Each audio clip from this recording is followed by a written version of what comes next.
Bienvenue dans ces CGM News 017 qui seront consacrés, comme vous le voyez, à un peu de cuisine. Donc nous allons faire ensemble une recette de tarte aux pommes chocolat blanc et pécan. Ça marche aussi avec des macadamias, mais cette fois-ci ce sera des pécans parce que en fait c'est meilleur que les macadamias, vous verrez pourquoi. Et donc je renomme officiellement cette série de news la cuisine pour gros mangeurs. Voilà.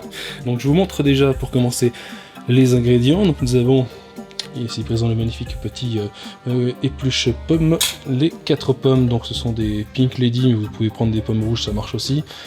Du beurre pour ce qu'il en reste, je mets normalement 25 grammes, mais là je vais mettre au pif, il ne reste pas grand chose dessus. 20 centilitres de crème d'amande pour mieux faire, des noix de pécan, parce que c'est bon, le pécan c'est super bon. Qu'est-ce qu'on a d'autre? Un couteau, un vireur de trognon, je ne sais pas comment ça s'appelle. Du chocolat blanc, donc amande, et forcément une pâte sablée et un moule, là c'est un Pyrex. Là, ça conduit bien la chaleur, c'est plutôt pas mal, et juste derrière moi on a aussi une petite casserole dans laquelle nous allons faire fondre le chocolat blanc et la crème d'amande, parce qu'en fait ça permet de ne pas faire cramer le chocolat blanc, et j'ai oublié, mais il y a aussi 3 ou 4 œufs dans la recette que je vais rajouter de suite en plus. Voilà, là on est pareil, on a tout ce qu'il faut. Alors pour commencer, qu'est-ce qu'on va faire? Et ben en fait on va prendre le chocolat blanc et l'émietter en petits carreaux, donc ils sont déjà quasiment bien faits, et prendre en même temps la crème d'amande.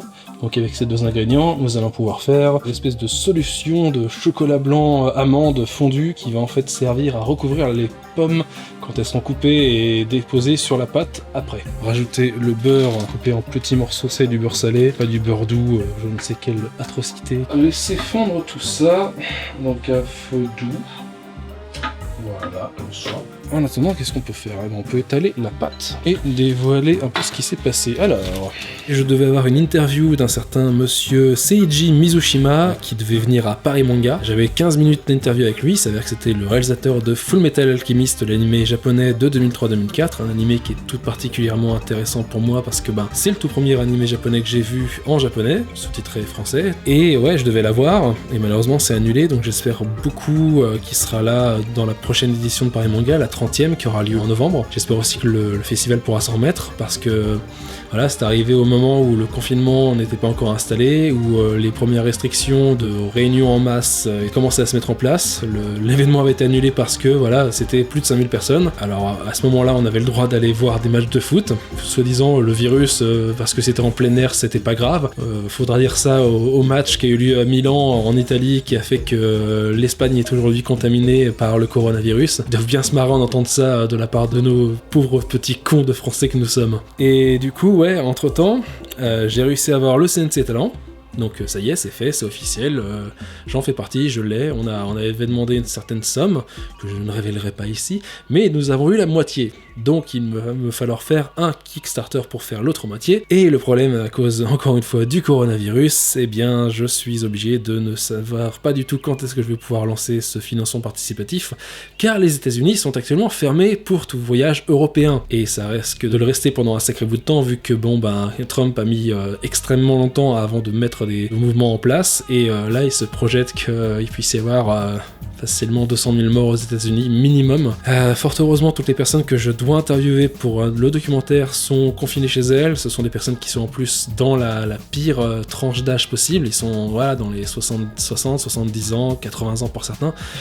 Et j'avais très peur pour eux qu'ils puissent choper ça et malheureusement décéder avant que j'ai pu les enregistrer, qu'ils puissent me révéler leurs secrets. En tout cas, la Californie s'est mis en état d'urgence bien avant que Trump ne le mette en place, donc il y a tous les résidents de la Californie que je devais interviewer. Au moins, j'espère que de ce côté-là, ils vont aller mieux. Mais en tout cas, de ce que j'ai pu voir, c'est surtout l'État de New York qui est dans un sacré bordel. Mais ouais, du coup, on va y aller donc avec une équipe. On va notamment y aller avec Monsieur Quentin de la chaîne Vectan Production, que vous connaissez déjà parce qu'il m'a accompagné sur de nombreux tournages depuis des années. Il va y avoir beaucoup de choses sympas qui vont être faites ensemble. Mais actuellement, je pense qu'il se repose. Il est en confinement chez ses parents. Mais quand il est pleine action, c'est quelqu'un qui sait faire les choses bien. Comme en témoigne son reel de 2019 que vous pouvez voir actuellement, c'est plutôt du lourd, c'est plutôt magnifique même pour le coup. Pour la chaîne, quand le confinement sera enfin fini, je vais faire un épisode spécial hors série. Je sais que des gens attendent les épisodes Matrix Reloaded et Matrix Revolutions, c'est toujours pas à l'heure actuelle que je vais pouvoir les faire malheureusement. On va essayer de tourner ça sur du live action dans un château, on va essayer, si on a les autorisations, si on a tout ce qu'il faut, mais normalement ça se goupille plutôt bien actuellement, et je vais le faire en collaboration. J'ai choisi d'inviter une vidéaste qui débute pour ça, une vidéaste qui s'appelle Judith, qui a commencé sa chaîne qui s'appelle Demoiselle d'horreur, qui est très très intéressante, et du coup je vais la laisser se présenter dès à présent. Salut, je m'appelle Judith, je suis responsable de la chaîne YouTube Demoiselle d'horreur, qui si vous ne la connaissez pas parle des personnages féminins dans les films d'épouvante. Gorkab m'a proposé de faire une collaboration avec lui sur le film Entretien avec un vampire, donc j'interviendrai dans sa vidéo pour vous parler du personnage de Claudia, interprété par Kirsten Dunst. Et voilà, j'espère qu'on pourra faire ça bientôt et à très vite. Et c'est super bon, c'est génial. Vous allez voir, ce sera une vidéo très très très sympa, vu que voilà, Entretien avec un vampire, c'était un peu un très gros film à effets spéciaux, mais aussi très intéressant sur le traitement des personnages féminins à l'époque. Alors là, ce que je vais faire, le chocolat est fondu entièrement, j'ai pris la liberté, pendant que Judith faisait sa présentation, de mettre les œufs dans le blender. Maintenant, je vais mélanger le chocolat fondu avec les œufs. C'est parti. Et donc, pendant qu'on va mixer un peu tout ça pour que les œufs soient bien mis avec le reste, je vais laisser la parole à un pote qui lui aussi fait de la cuisine un peu en confinement actuellement, c'est Monsieur Durandal que vous connaissez tous. Ma recette préférée, ça fait depuis cette année seulement, depuis le mois de janvier, que je sais la cuisiner. Mais c'est un gâteau qui est très important pour moi, c'est ce gâteau. Vous savez absolument pas ce que c'est, vous n'en avez jamais entendu parler de votre vie, parce que c'est le gâteau de ma famille, c'est le gâteau au tagliatelle de ma mémé. Le gâteau au tagliatelle, en fait, c'est très simple. Vous faites une pâte sablée, ou vous l'achetez, peu importe, je mets un point d'honneur à ce que ce soit ma pâte sablée, vous la faites reposer tranquillement au frigo avant de l'étaler. Pendant qu'elle repose, vous faites des pâtes. Y a rien de plus simple que de faire des pâtes. 100 g de farine, un œuf. Et éventuellement un jaune d'œuf supplémentaire si tu trouves que c'est un peu trop sec. Donc tu mélanges ça tranquillement avec une fourchette, tu laisses ça reposer aussi pendant quelques minutes, c'est beaucoup plus facile à étaler ensuite. Et une fois que tu as ton fond de tarte qui est prêt et ta boule de pâte pour faire les pâtes qui est prête, tu l'étales le plus finement et le plus large possible. Il faudra généralement la couper en 3-4 morceaux et puis tu fais chacun le plus fin et le plus que tu arrives à avoir. Après avoir bien fariné ton plan de travail, pour pas que ça colle. Et ensuite tu rajoutes de la farine un peu partout sur la pâte pour pas qu'elle colle entre elles, tu la replies en plusieurs parties et tu découpes des petits filaments qui vont te faire donc tes petites tagliatelles. C'est pour ça qu'il faut que ce soit le plus fin possible. Et une fois que tu as découpé tes tagliatelles, tu prends ton fond de tarte, tu le saupoudres de sucre, de cacao, en poudre également, pas trop sucré si possible vu que vous rajoutez déjà du sucre, mais si du coup il est sucré vous pouvez retirer du sucre, et de la poudre d'amande. Une fois que vous avez ce fond là, vous avez bien étalé le truc, enfin pas étalé mais saupoudré le truc sur le fond de la tarte, cru bien sûr. Vous rajoutez vos tagliatelles, crues également, vous ne les passez pas dans l'eau, le but c'est pas de les cuire dans l'eau pour les bouffer, le but c'est de les faire sécher en fait, de les faire cuire mais d'une autre façon. Vous les foutez donc au-dessus de ce fond de tarte, vous ressaupoudrez à nouveau de chocolat, de sucre en poudre et de poudre d'amande, et vous mettez des petites tranches très fines de beurre, et vous en recouvrez partout sur le truc. Vous mettez ça au four à 180 degrés pendant une petite demi-heure, le beurre fond, ramène le sucre, la pâte d'amande et le cacao au fond, les pâtes cuisent dans le beurre, elles sont en train de frire dans le beurre, vous prenez une bouchée, vous en mettez pour 7 ans de miettes à ramasser par terre, mais si vous aimez ce qui croustille et ce qui a goût de chocolat, je n'ai jamais mangé un gâteau plus satisfaisant de ma vie. Je vous conseille juste un truc pour être sûr de le réussir, faites ça dans un grand plat de rond, 21-25 cm de diamètre, parce que si vous faites ça dans un plat carré, votre pâte sablée va être beaucoup plus épaisse et donc sera plus longue à cuire et il y a des chances qu'elle soit pas très cuite. Et surtout les tagliatelles, on risque de pas cuire, d'être un peu trop... bon, c'est pas grave du tout, hein, c'est pas difficile à digérer quoi que ce soit, mais ce serait mieux qu'elle soit beaucoup plus sèche que ça, donc plus vous pouvez faire en sorte que la couche de pâte de tagliatelle soit pas trop épaisse, mieux ce sera. Et de retour, et voici la solution finale que j'appliquerai sur les pommes tout à l'heure, quand elles seront découpées et placées sur la pâte ici présente.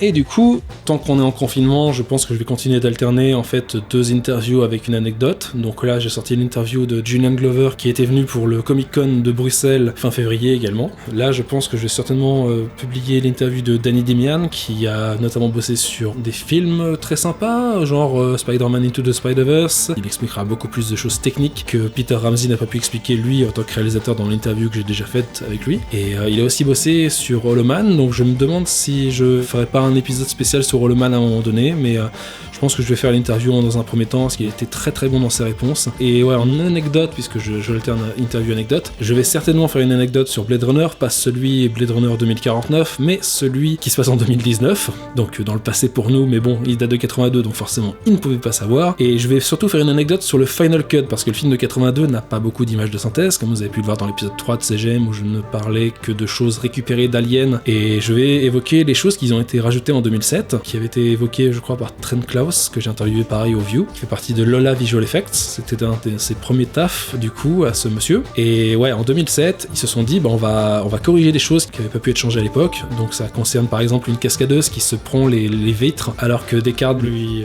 explose le corps à coups de blaster. Et à l'époque, le visage de la cascadeuse était bien visible, et en 2007, ils se sont dit, on va retourner les scènes avec l'actrice d'origine, donc Joanna Cassidy, on va reprendre des projecteurs pour simuler la lumière à ce moment-là, et réintégrer la tête sur la cascadeuse. C'est un peu visible, mais c'est assez joli quand même comme effort. Et il y a un autre truc que Trent Klaus m'a dit, parce que le coup de la cascadeuse, je le savais, je l'avais vu, c'était assez visible, mais ça je l'ai pas vu, c'était donc un remplacement des lèvres de Harrison Ford pour coller au nouveau dialogue réenregistré, et en fait, apparemment, pour coller, parce que ça a été enregistré des années après, donc Harrison Ford n'était pas du tout dans la même forme physique qu'en 82, apparemment, de ce que m'a dit Trent Klaus, ils ont pris le fils d'Harrison Ford, ils ont filmé ses lèvres en train de lire les dialogues que son père disait, et ils ont réintégré ça sur Harrison Ford. C'est dans une scène où il est avec un marchand, donc j'imagine que c'est le vendeur de serpents, mais bon, je ne sais pas encore, faut que je revoie le film pour bien en être sûr, et avec la version 4K qui est sortie il y a quelques années maintenant, ça va être assez cool de visionner ça avec des zooms sur les détails pour vérifier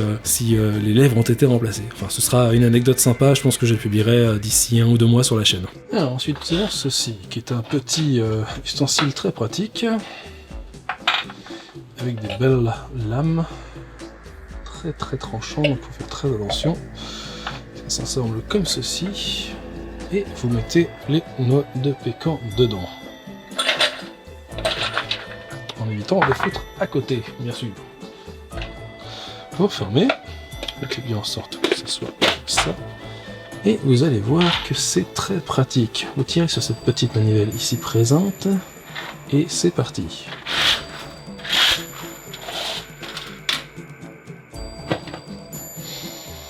Et voilà le résultat, nous avons nos petites grains, petits morceaux de pécan dont nous allons saupoudrer les pommes ici présentes. Les noix de pécan comme ça vont être recouvertes du chocolat blanc ensuite par-dessus, mais pas forcément dans l'entièreté, ce qui fait que... Oh, petit gros morceau, voilà, dans la bouche. Voilà. C'est la partie qui fait le plus enrager ceux qui voient que je fais cette recette depuis des années, à vrai dire. Puisqu'en fait, ils s'imaginent tout ce bonheur liquide pour lequel ils passent malheureusement à côté à chaque fois. Peu de gens ont réussi à goûter cette tarte, mais à chaque fois, ils en sont sortis en mode « Waouh, c'est génial! Pourquoi t'en fais pas plus ?» Eh ben, ça prend du temps. C'est super bon à faire, mais ça prend du temps. N'oubliez pas de préchauffer votre four à 180 degrés, et ensuite vous pourrez enfourner la tarte pendant 30 minutes une première fois qu'elle cuise totalement normalement, les 30 autres minutes avec une feuille d'aluminium par-dessus qui vous permettra de conserver une couleur non cramée assez jolie, qui permettra de faire cuire le reste en dessous plutôt bien en attendant. Voilà, j'espère que vous allez tous bien, que le confinement n'est pas trop dur pour vous, que vous avez surtout pas perdu votre source de revenus, et si vous êtes au chômage, j'espère que vous tenez le coup, et surtout que vous avez beaucoup de séries, beaucoup de jeux vidéo qui vous permettent de tenir le coup en attendant la fin du confinement. Et j'espère surtout que vous restez à l'intérieur et pas sortez dehors comme tous ces crétins qui se disent « Ah bah, on va pas s'empêcher de vivre pour un pauvre virus, hein, ça touche que les vieux. » Mais voilà, j'espère que ça se passe bien et que le contenu sur la chaîne vous plaît, et en attendant, bon appétit et à bientôt. Ciao.